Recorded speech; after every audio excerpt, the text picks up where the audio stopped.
I wanted to introduce something else, method handle and VarHandle.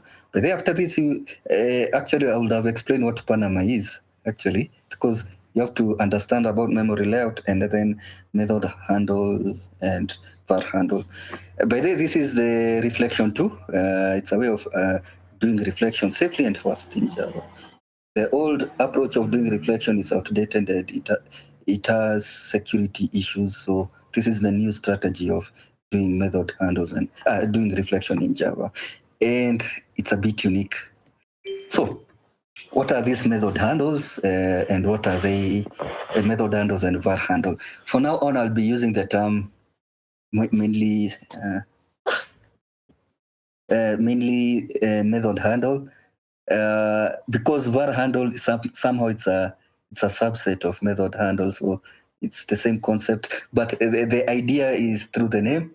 So you access methods using method handle, and you access fields of classes through VarHandle or whichever. So that's the idea. That's the mental image you have to have. So method handle and VarHandle provides the JVM access to Java methods and fields, and also support native function calls and native memory access through the foreign function and memory API.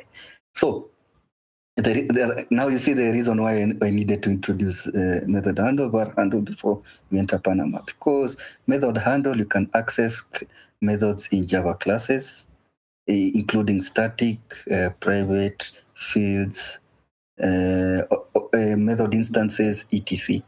And then also in C, functions are usually accessible through pointers or symbols, depending if you program languages, to design languages, people tend to use symbols instead of function, terminology instead of function pointers, but they're a bit the same.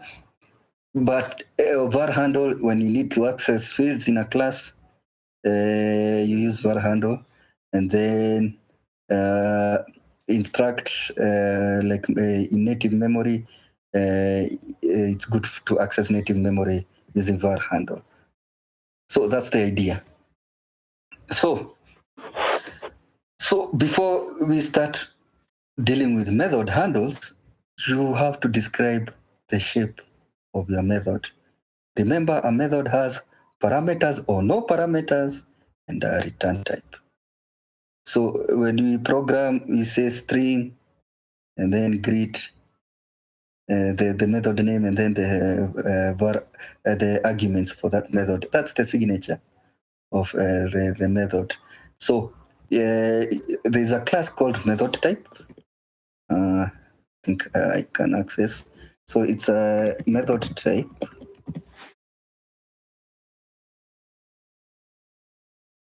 I hope my internet is fast. Okay, it's fast. So method type, it's a way of actually describing how to describe the signature of your method signature, and usually start with the return type, and then the parameter 0, and then the rest of the parameters, etc. So that's how you define a method signature.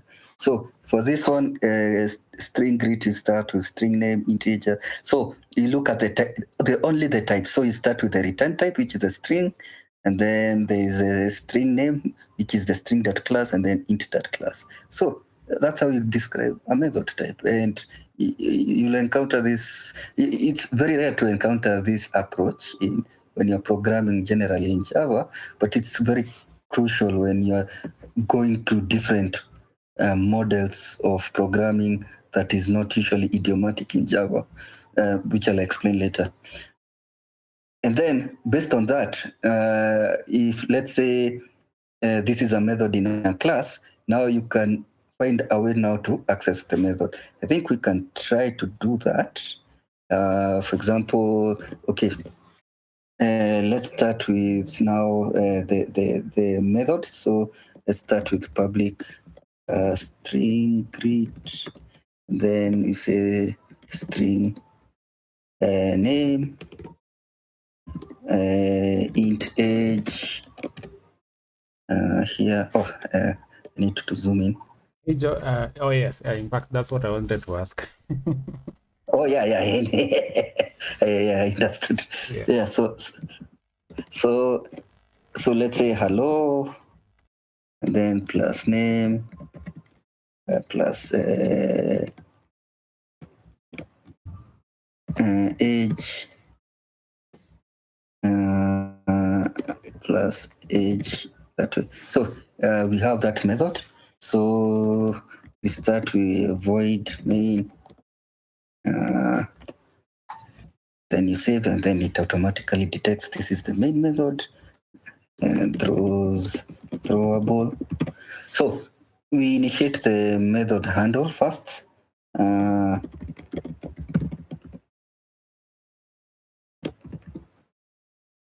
Yeah, so you need, this lookup is to identify where this, sorry, supposed to be that way.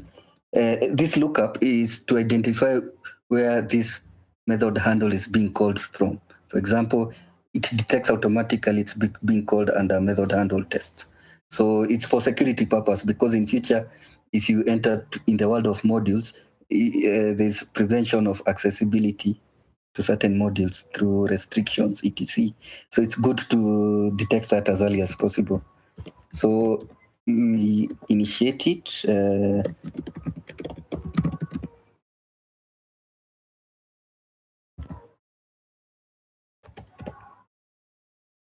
Oh, sorry. So this is supposed to be capital. And then we develop the method handle to access the grid here. So method handle grid handle is equals to lookup. Now lookup will try to find it has methods to look for to find specific methods, I think even variables, etc. But here we want to look for the method grid. So I know it's find virtual. It's because Java methods are not stored in classes when it's running. They're stored in a table called lookup table. It's called a virtual table. So it's usually called V table. So we say it's a method handle test that class, and then the method name is greet, and then we enter. Sorry, let me put a semicolon and then enter, because here the method type is long. Oh, it's not been detected. Let me add the, yeah, so the import. So method, so it becomes method type, because now we are defining the method type, because we don't know the method signature. So it's method type. So which one was it? Oh yeah, the last one. So the return type is string that class, and then the arguments are string that class and int that class. So yeah, that's it. And then here we say person is equals to new person. Now this, sorry, let's say method.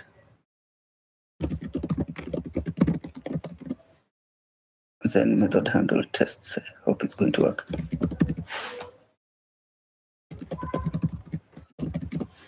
So is it possible to call this method without explicitly calling it? We'll see.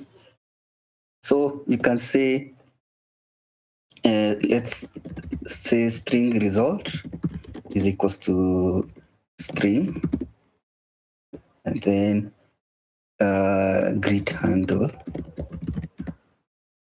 and then we call invoke exact. Yeah, so we invoke exact, which is the person, the instance itself.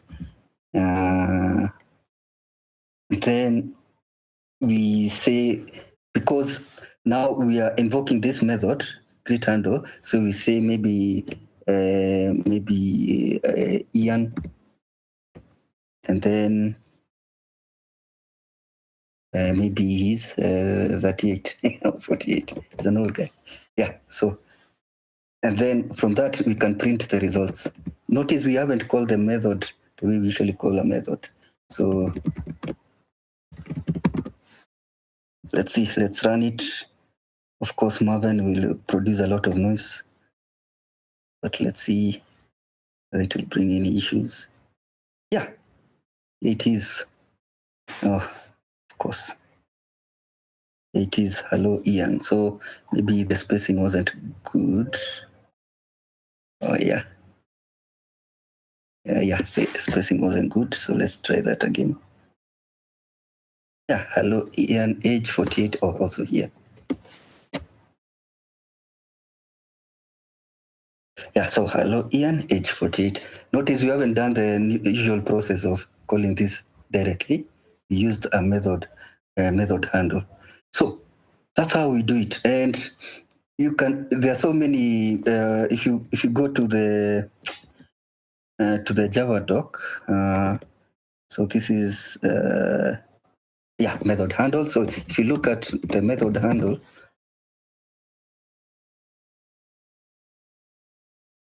I hope it loads quickly.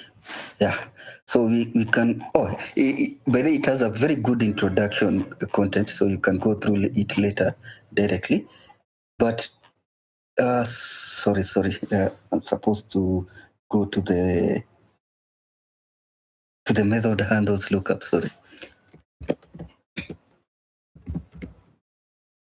I think this is the lookup.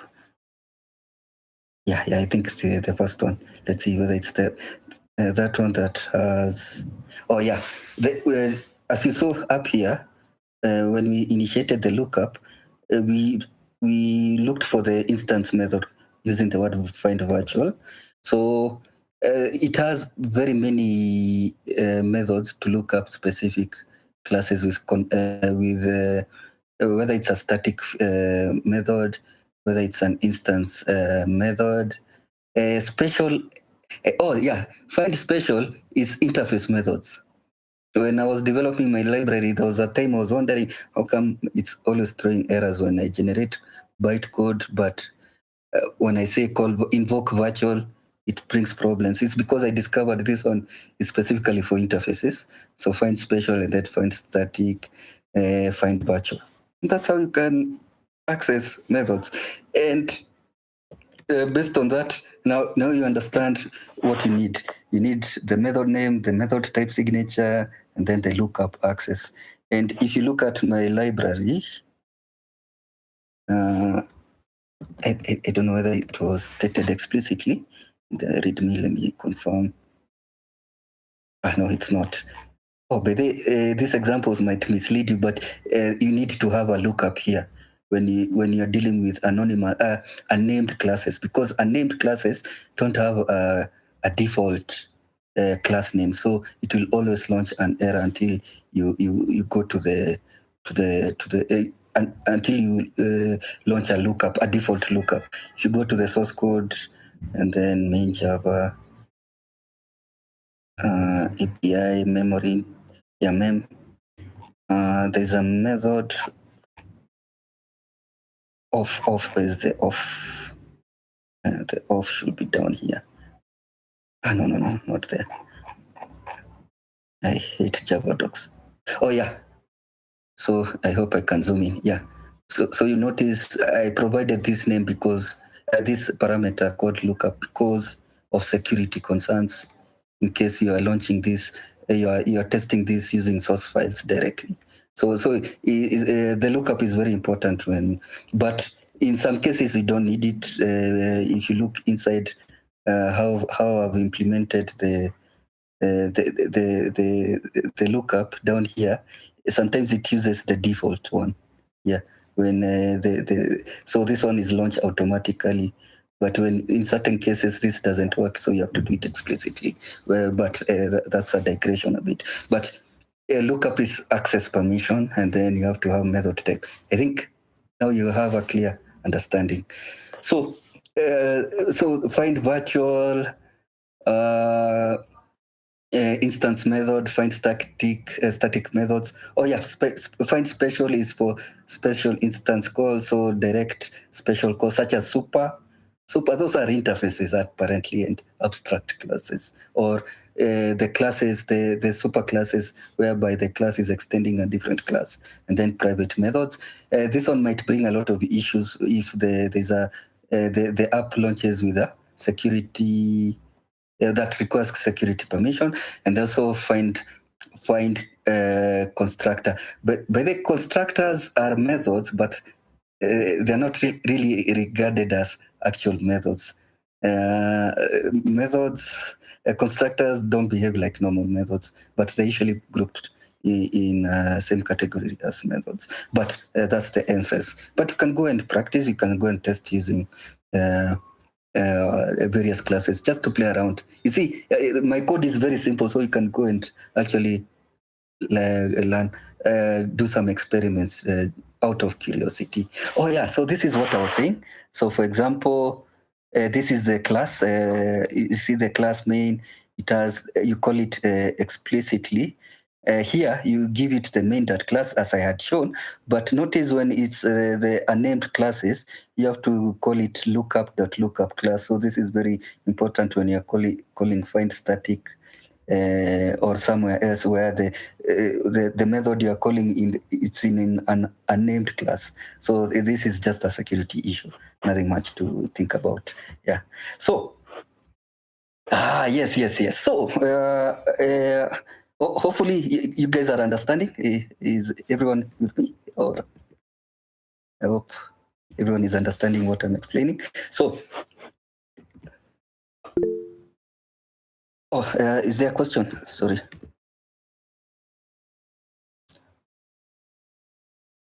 Yes. Is it possible to use that method handle to do unit tests for private functions? If I have a private function, can it help that? Yes, but it depends whether there are security permissions that are required, or if I don't have any security permissions, it's just a simple Java project. Yes, that's fine. It's okay. Yeah, you can test it. Yeah. Nice.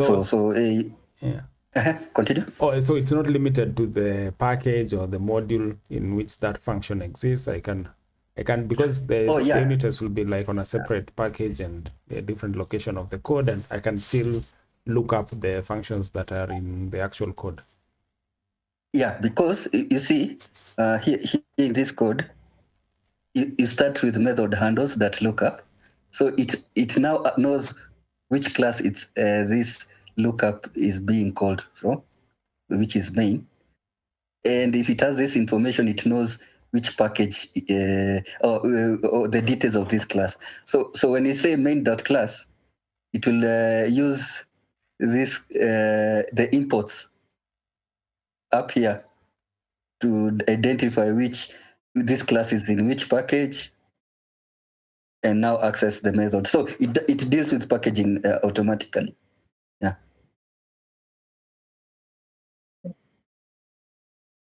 Okay, no problem. So that's the basic way of doing method handles, but there's something interesting about this. Method handles and var handles, they are quite intriguing because they are not normal Java methods. That's the shocking part. They are treated differently. The reason is, if you look at here, what do you call? If you look at the bytecode generated, for example, but I don't know whether this will be a complex explanation, but I'll try. So, if you look at the bytecode of, let's try an example of.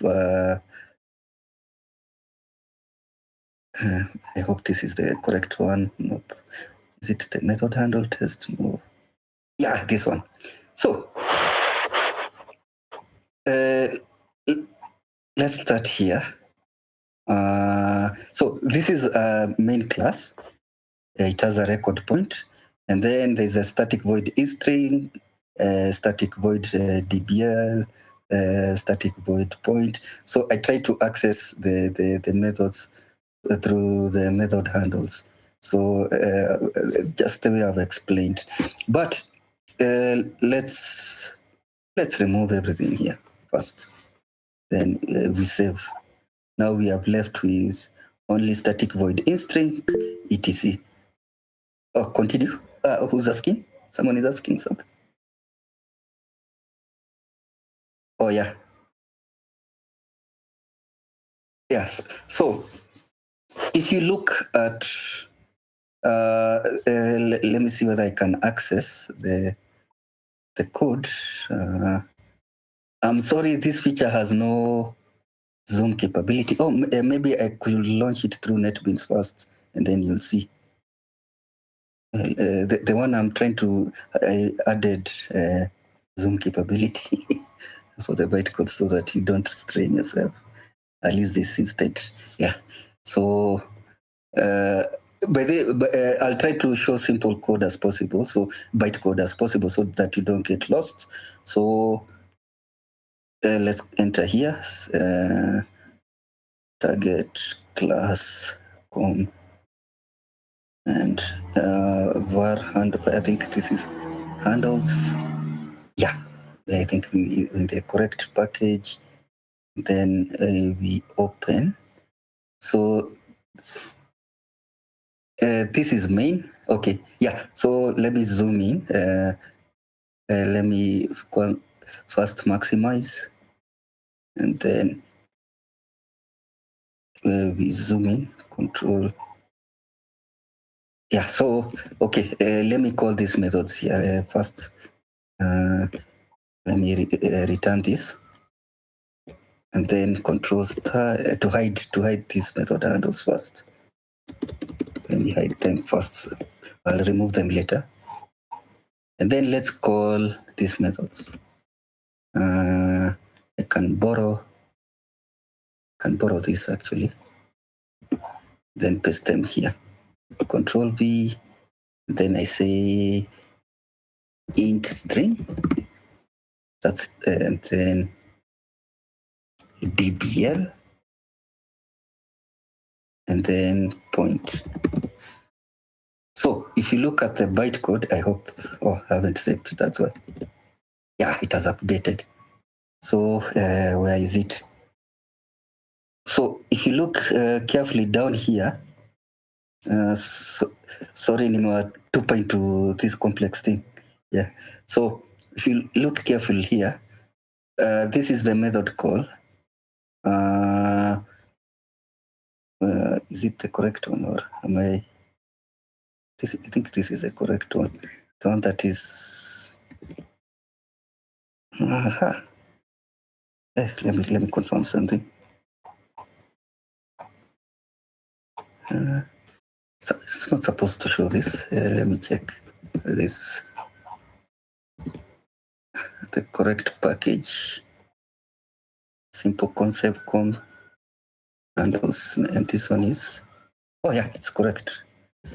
Okay, let me remove this first. Don't know why. Okay. Then, sorry.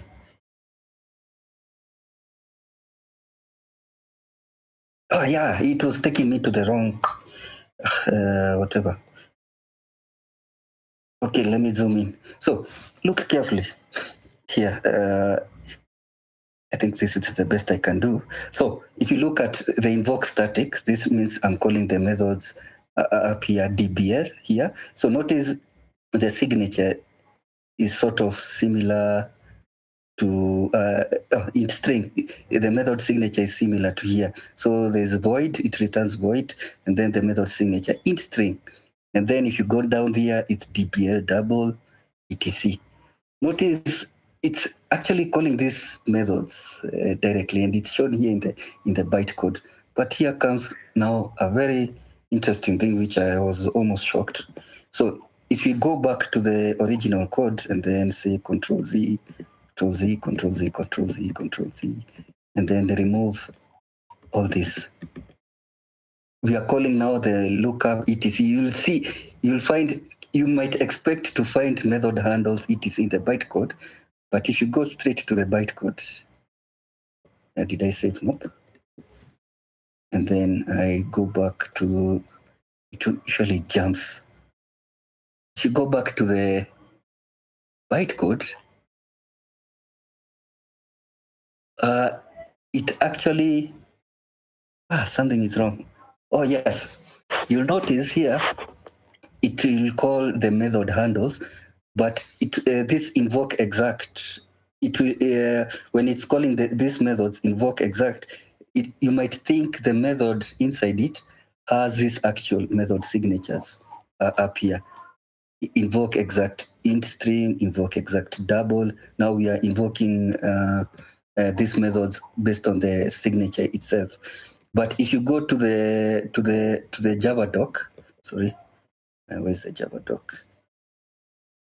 If you go straight to the Java doc, invoke exact, I hope it will take me there. Yeah, if you look at the Java docs, this method signature is different. It's, oh, sorry, reset. Look at this. Invoke exact is object args, but if you look at the bytecode, there's no object array here inside the call. It's exact method type signature int string, which is similar to the method. It's as if this method invoke exact int string is inside the method handle, instead of having this instead of having invoke exact object args. This was a bit shocking, and I was wondering how come, until I discovered method handles and var handles are the only classes that are part of the Java specification. Here, where is it? It's usually stated polymorphic here. Yeah, they are the only methods that are unique to Java language, and they have a term called where is it hiding? Sorry. Yeah, a method signature polymorphic. If it's a signature that morphs its representation in the bytecode based on the method type description. So remember, I was saying, if you want to describe how memory is defined, you use this method type. It takes information there and then transforms the bytecode to actual method invocation. It means it removes these casts. If you look at the original code here,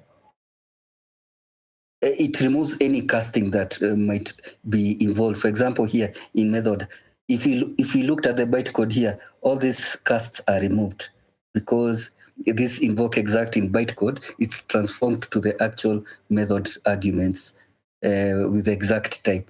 So there's no, because casting is very expensive and slow in Java, so they were able to enhance this. So it was a bit shocker to me, and the reason why they introduced this is because they wanted faster reflection and also a way to invoke native function. Sorry, nimeweka hapa sana. So, but yeah, that's the idea. So if we go to the next slide. Yeah, so this is what I had presented. So this is how it looks in the method argument. But once you call an object or a method using the exact type, it's replaced differently into the exact method type in the bytes. So this one object becomes my class, 123 becomes an int, so that there's no object allocation, there's no boxing, there's no object return, there's no check cast or unboxing. These things tend to slow down Java performance. So VarHandle is the same with method handle, but now you reference you reference now the fields, for example. So it's the same the way we did, and then lookup will find var handle for this class, and then the field type age, and then the type int class. And then from there, now you can say age that set person this instance, and then add 30. And then if you get and then you can do get, and then that's how it is. And it's very performant. It's like calling a regular method. So there's no performance implication, which results to people might abuse it in a way, but that's the essence. So